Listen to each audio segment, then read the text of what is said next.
پیارے دوستو، ایک طویل عرصے کے بعد آپ سے مخاطب ہوں۔ آج آپ کو ایک پرانی کہاوت سنانا چاہتا ہوں۔ دو شخص تھے جو جنگل میں سفر کر رہے تھے۔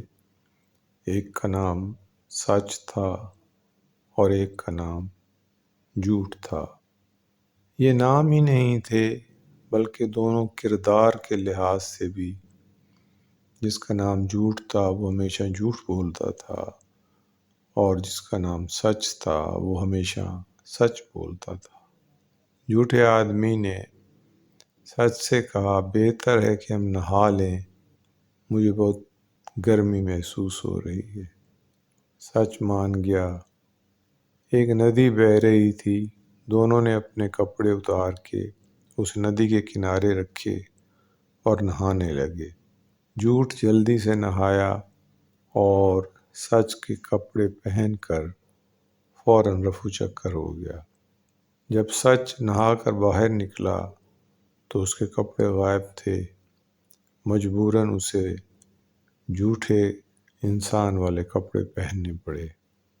اب وہ دونوں جب اپنے گاؤں پہنچے تو جو جھوٹا آدمی تھا وہ جو بھی جھوٹ مارتا، لوگ اس کا لبادہ چونکہ سچ والا پہنا ہوا تھا اس کو سچ سمجھتے رہے، اور سچا آدمی جس نے مجبوراً جھوٹے آدمی کا لبادہ اوڑھا ہوا تھا، وہ جتنا بھی سچ بولتا لوگ اسے جھوٹا سمجھتے رہے۔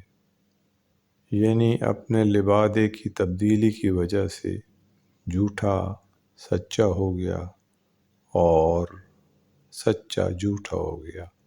یہ ازل سے ہوتا آ رہا ہے اور اب تک جاری و ساری ہے۔ امید ہے آپ کو کہاوت پسند آئی ہوگی۔ اس کے ساتھ ہی اجازت چاہتا ہوں۔ ہمارے اس چینل کو سبسکرائب ضرور کیجیے گا تاکہ بر وقت ویڈیو ملتی رہے۔ آپ کا دوست، آپ کا ساتھی قمر عباس کردیسی۔